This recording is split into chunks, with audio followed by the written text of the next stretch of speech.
how to find a good product for your e-commerce store. Welcome back. You're watching ACIERO. Today I'm back again with how do you find a good product for your e-commerce store. I'm telling you, this is a very difficult question because it varies from industry to industry, but I'm going to give you the basis of how to find a good product and what processes and steps you can take in order to select a product that will work for your business. So these are the things you should take into consideration while you're finding that product that will give you a return on investment, because it's useless to find a product that won't sell, that won't, help you. So first thing you should understand is products are different, their variety. Products are difficult. Every product works differently and every product has a segment. So depending on the industry you're in is where you have to start. First of all, you have to do research. That's tip number one, research. And how do you do this research?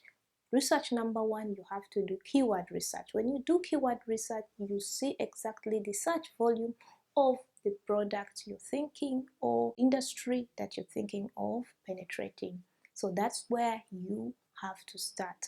Research, keyword research. Second thing you have to do is research your competition, research what they are selling, what products, how many products are they selling, how are they selling, how are they working, what's the search volume on that product.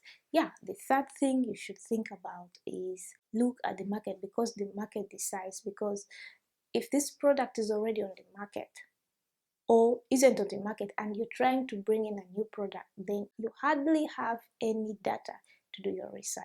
So first of all, if you don't have any data, you have to try to carry out a survey. This may cost you some time, some money, or if you're doing it yourself, a lot of time and energy. You have to do this research, because if you don't do research, you won't know. First do a market research survey and then find out if there is a necessity for this product, and see already how many competitors you have already existing and what's there, and before you launch this new product you're thinking of launching, whatever you're doing. The other thing you should consider is price. Price is very relevant. Actually, it's the most relevant thing.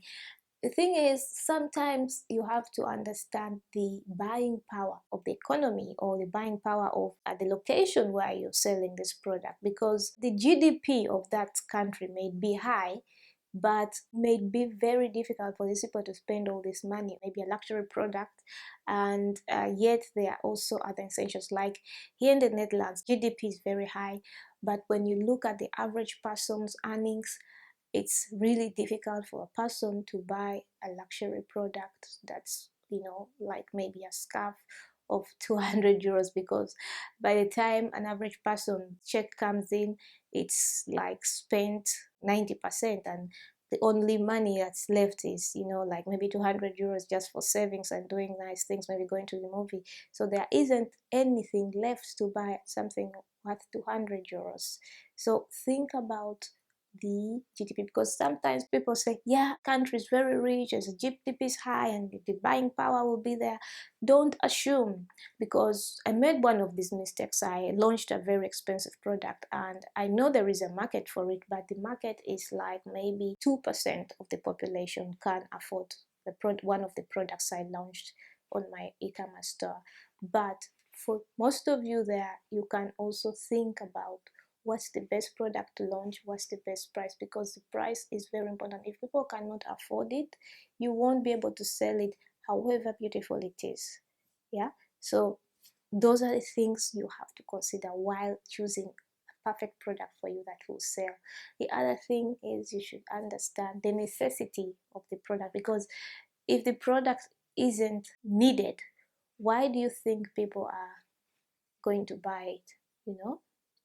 Is it for fun? Is it for luxury? That's why I said research your competition, research the industry, and understand the buying power, understand the GDP of the people, understand the buying behavior of the people in that country where you're selling. If you want to learn more about starting an e-commerce store and getting successful doing it, click on the video over here or click on other videos at the end card. The next video will explain to you if you should go global or stay local.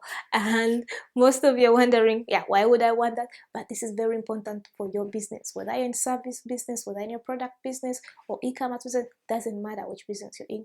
You watch this video in the next card. And if you're new here, thanks for watching. If you're a channel subscriber, thanks for your support. Watch more videos on this channel in 1, 2, 3 and go.